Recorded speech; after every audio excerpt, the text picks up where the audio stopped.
대펜절을 맞이해서 대펜날을 갈아야 할 때 the time of sharpening the blaze, 대펜날을 갈아야 할 때라는 제목으로 우리 오늘 본문 보도록 하겠습니다. 예수님께서 이 땅에 오시기 전에 이스라엘 사람들은요, 그들의 메시아 구원자를요 굉장히 오랫동안 기다려 왔습니다. 성경에서 말하는 내용을 보면요, 예수님이 이 땅에 태어나심을 계속 이야기해 왔습니다. 예언이라는 형태로도 많이 보여지고 전달되었습니다. 그렇게 100년, 200년, 500년, 1000년 등 한 세대, 5세대, 20세대, 23대가 지나도 이루어지지가 않았습니다. 기다리다 지치면요, 그 약속은 허망한 찬 거짓으로 보이기 마련인 거죠. 저는요, 개인적으로 결혼을 굉장히 빨리 하고 싶었습니다. 대략 24살째쯤 이렇게 목표를 가졌습니다. 그런데 24살이 지나고 26이 지나고 30이 지나도 결혼에 골인하지를 못했습니다. 기다리면서 푸념도 하고 절망감을 많이 맛봤습니다. 나는 이제 평생 결혼과 인연이 없구나 라고 생각을 했습니다. 결혼은 저에게 거품처럼 이제 보이기 시작하는 것입니다. 대한민국 우리나라가 1910년에 일제에게 국권을 완전히 상실하고 말았습니다. 한국 사람인데요, 한국인의 권리가 하나도 없는 것입니다. 사업에 제재를 받아야 됩니다. 이름도 개명해야 됩니다. 머리도 단속당하고 교육도 일제식으로 다 받아야 됩니다. 그런 고통 가운데 있는 우리 한국 사람들이 3년이 지나면 국권을 회복하겠지, 5년이 지나면 국가 회복이 되겠지. 그런데 그들에게는요, 그 끝이 보이지가 않는 거예요. 38년이 지나기 전까지도 계속 그러게 되는 것입니다. 여러분, 무엇이 반드시 이루어질 거라는 특정된 시간, 정확한 날짜를 알면 얼마나 좋겠습니까? 그렇죠? 내가 지금 이렇게 일하는데 내가 개인적으로 커리어를 완성하는 시점은 이 정도였으면 좋겠다. 내 자녀가 앞으로 가정을 꾸리기 위해서 이 정도 시점에 결혼을 하고 행복한 가정을 꾸렸으면 좋겠다. 내가 지니고 있는 지금 이 지병이 시간이 좀 많이 지났지만 이 정도 날짜에는 완전히 나았으면 좋겠다. 그렇죠. 그렇게 시간이 지나면서 소망하는 것들을 기다리면서 그 시간 위에 선다는 것은요, 정말로 힘든 노동과 같고 괴로운 순간처럼 다가올 때가 너무나도 많습니다. 또 내가 생각한 시간과 전혀 다르거나 다른 시간대에 이루어지는 것을 볼 때 너무나도 괴롭기도 합니다. 여러분, 이스라엘의 포로 생활 여러분 잘 아십니다. 바벨론 나라는요, 그 이스라엘 나라를 총 3차례에 걸쳐서 부분적으로 이렇게 포로인을 잡아다가 바벨론에 거주시켰습니다. 한 차례, 2차례 포로로 잡아서 바벨론에 살고 있는 이 이스라엘 백성들은요, 주변의 소리를 듣기 시작합니다. 우리들 이제 조만간 고국으로 돌아갈 거야. 이 소리를 듣기 시작하는 거예요. 여러분들 여행을 많이 해보셨죠? 장거리 여행을, 자동차 여행을 하다가 잠깐 머무는 곳이 반드시 있습니다. 1박도 아니라 그냥 잠깐 한 5시간, 6시간 눈만 붙이고 가는 곳이 있죠.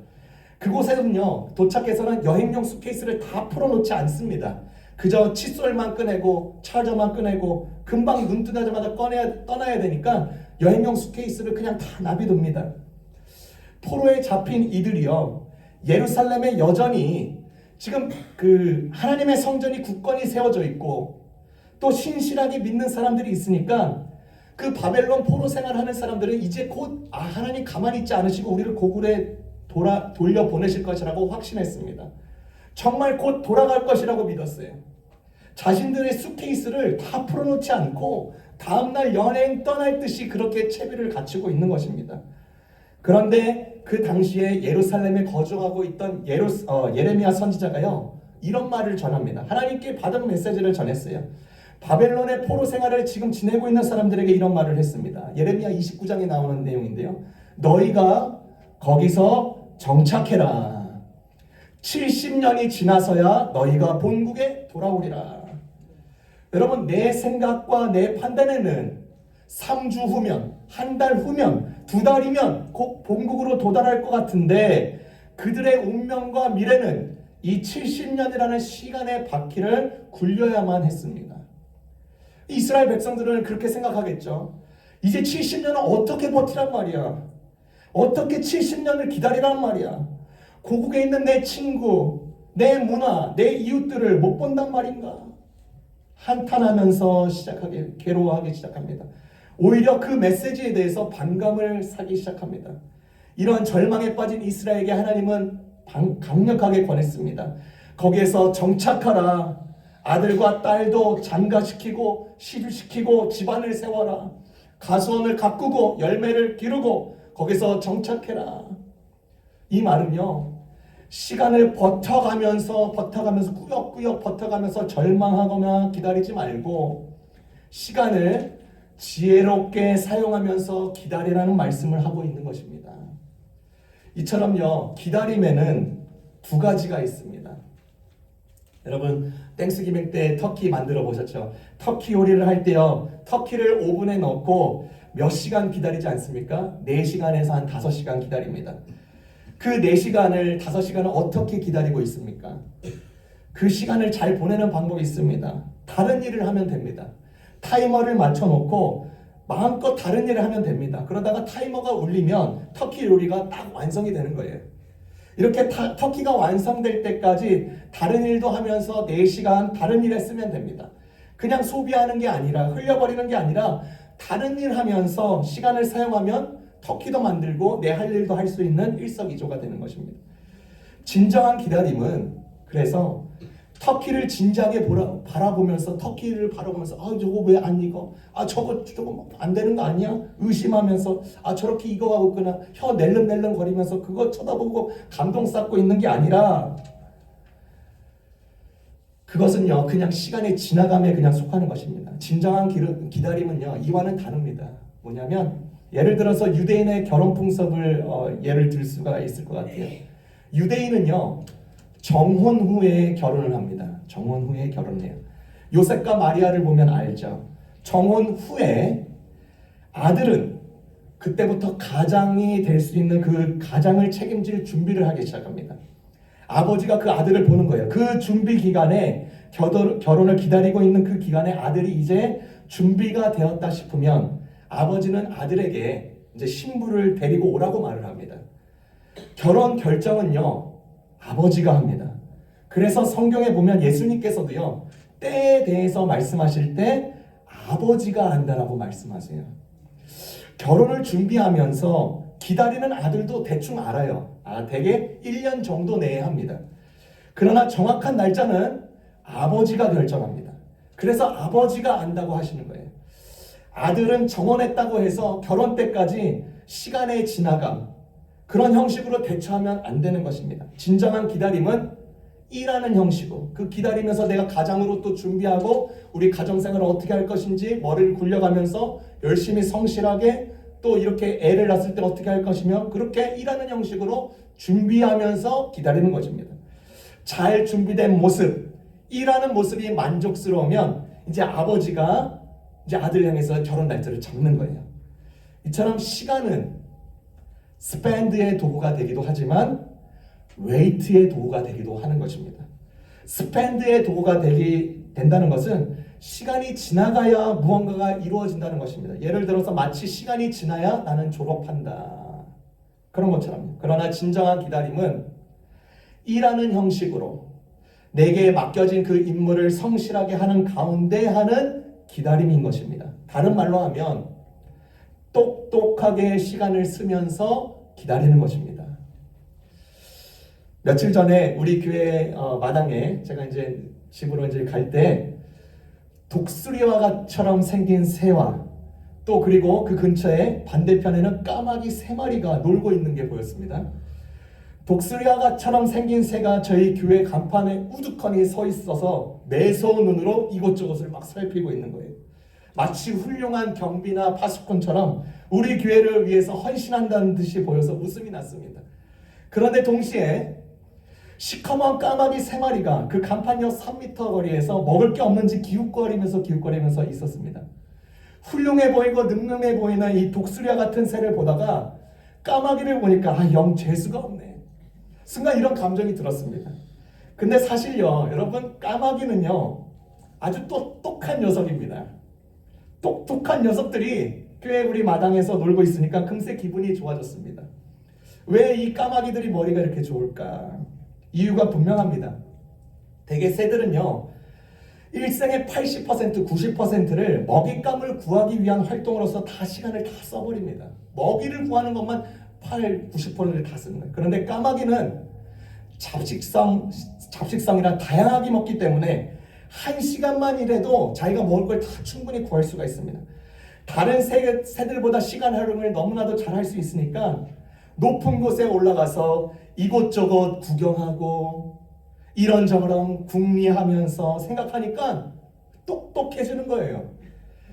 기다리면서 볼 것은 다 지켜보면서 자기의 임무를 생각하고 이런저런 곳에 구경하면서 살다 보니까 시간을 제대로 사용하는 것입니다. 시간을 지나가는데 자신을 허비하는 게 아니에요. 까마귀가 이렇게 똑똑하게 시간을 쓰면서 그의 인생을 그렇게 투자하니까 머리가 어찌나 비상한지요. 그 이어령 씨의 책에 나오는 내용입니다. 여러분, 새들은요, 아무리 힘이 있어도 호두를 까먹을 수 없습니다. 호두 아시죠? 호두를 절대 까먹을 수 없습니다. 엄청 딱딱하고 이게 동그랗게 생겨서 뭐 이렇게 해보려면 굴려가니까 손이 없는 새들은 뭘 어떻게 할 수가 없는 거예요. 그런데 까마귀는 이걸 까먹습니다. 주로 도시의 까마귀들이 그러는데요, 호두를 입에다 집어서 차가 지나다니는 곳에 그 빨간 신호등에 딱 차들이 설 때 그 차 바퀴 앞에 호두를 갖다 놓습니다. 그리고 차가 출발하기 직전에 잠시 피해 있다가 자동차 바퀴가 지나가니까 그 자리에 으깨어진 호두가 있는 거예요. 다시 와서 그걸 먹어요. 거짓말 같죠? 진짜입니다. 사실 저도요, 까마귀가 얼마나 똑똑한지 몸소 체험했습니다. 연평도에서 제가 군복무할 때 저희 선임 중에 전기를 전공한 수병이 있었습니다. 하루는 이 수병이 까마귀를 생포하겠다고 이렇게 선포를 했습니다.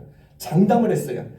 왜냐하면 하도 이 까마귀들이 음식물 그 쓰레기 봉투를 항상 부리로 째서 먹다 보니까 매번 그것이 쓰레기가 다 흐트러지고 더러워지는 거예요. 그러니까 너무나 괘씸하게 여기는 거예요. 그래서 이 선임이 만든 작전이 뭐냐면 소쿠리 같은 것을 쓰레기 봉투 위에다 이렇게 걸쳐놓고 전기선을 이어가지고요, 버튼만 누르면 바로 확 내려가게끔 딱 만들어버렸습니다. 얼마나 개짠지요. 네, 진짜 개쳤어요. 그래서 저희가 이제 시뮬레이션도 다 해봤습니다. 이거는 이제 까마귀는 이제 잡힌 거예요. 이제 너네 이제 죽었다 이제. 드디어 까마귀 잡는구나. 근데 여러분, 어떤 일이 벌어나는 줄 아십니까?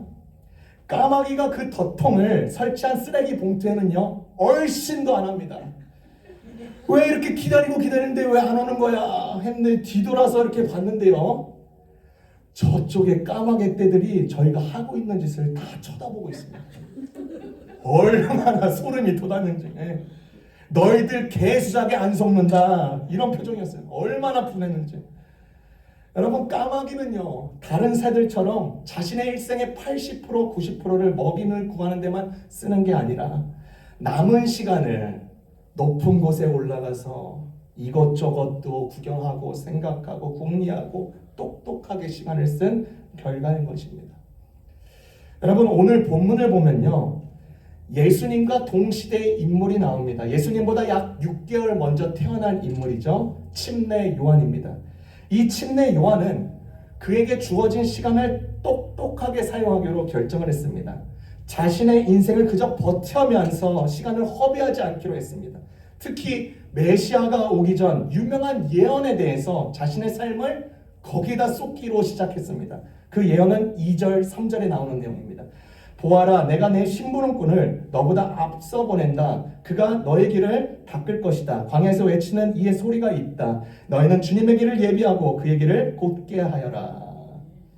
예수님의 길을 닦고 준비하는 자가 있다고 이 예언된 이 말씀에 침례 요한 이 자신은 자신의 시간을 참여하기로 결정했습니다. 그리고 광야에서 하나님의 말씀을 전하고 회개의 세례를 베풀었습니다. 여러분, 예수님과 동시대에 태어났어도요, 침례 요한은 예수님을 알아볼 수가 없었습니다.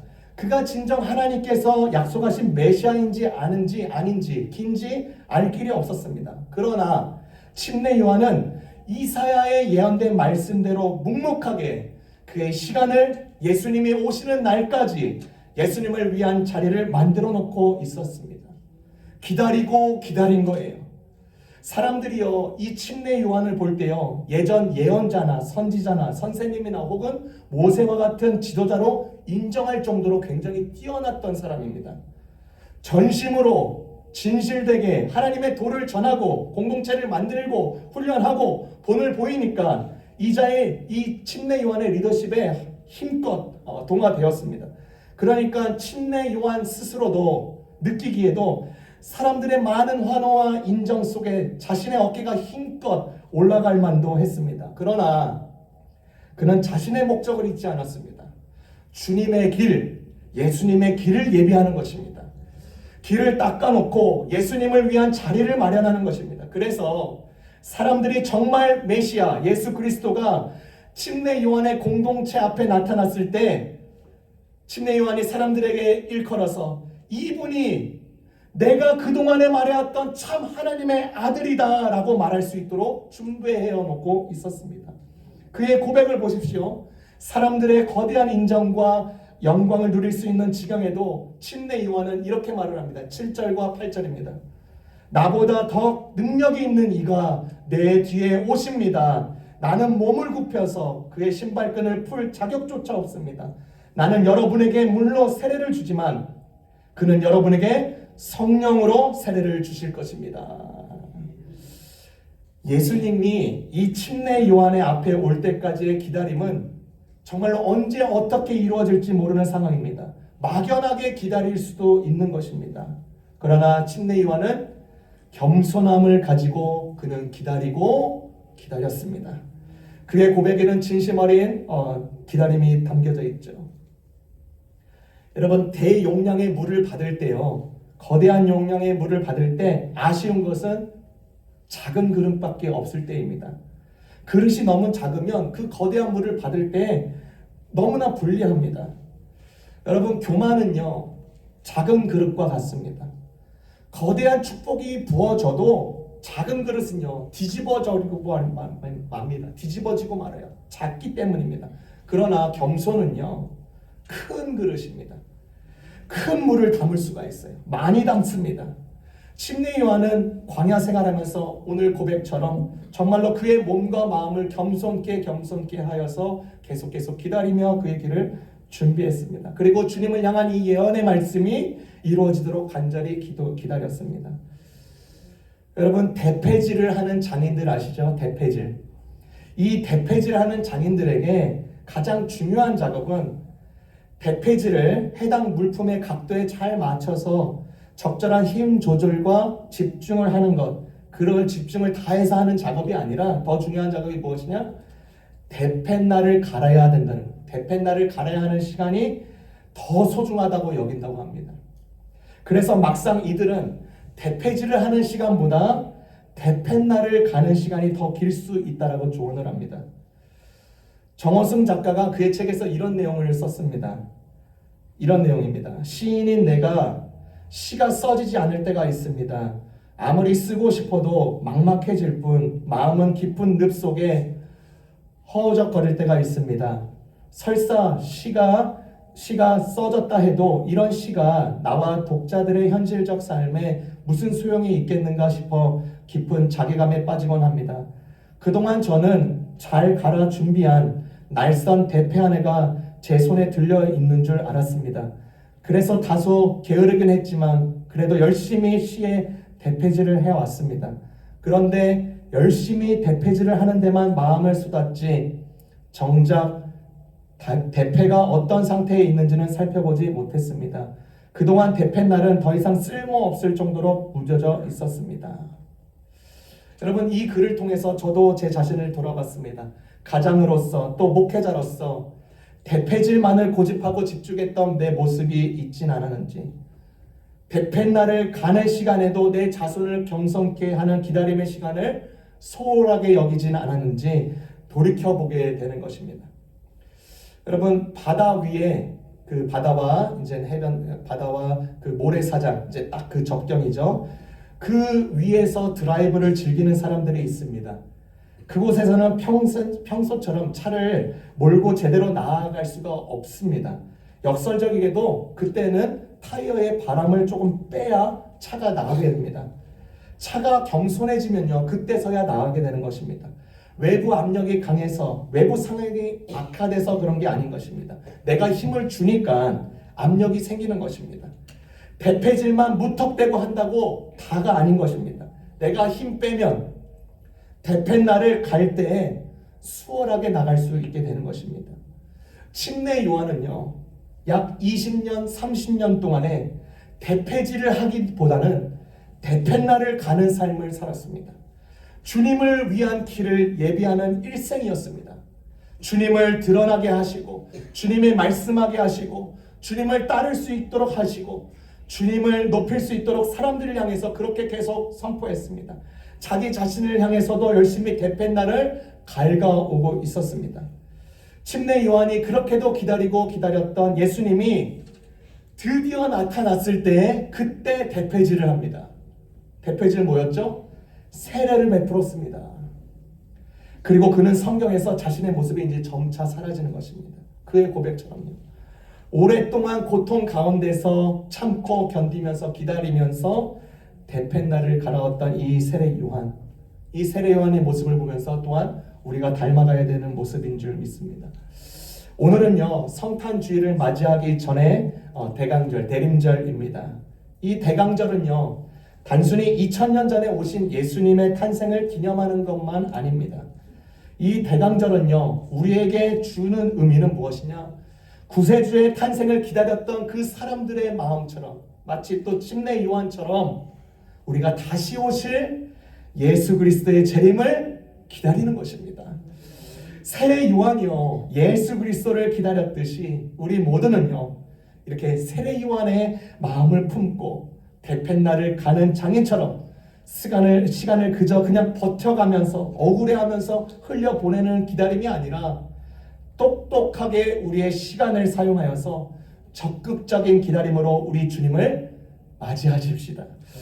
어느 시인의 글로 말씀을 맺겠습니다. 기다림밖에 가진 것이 없는 가난한 이들의 마음에 당신은 조용히 사랑의 태양으로 뜨시렵니까? 기다릴 줄 몰라 기쁨을 잃어버렸던 우리의 어리석음을 뉘우치며 이제 우리는 기다림의 은혜를 새롭게 고마워합니다.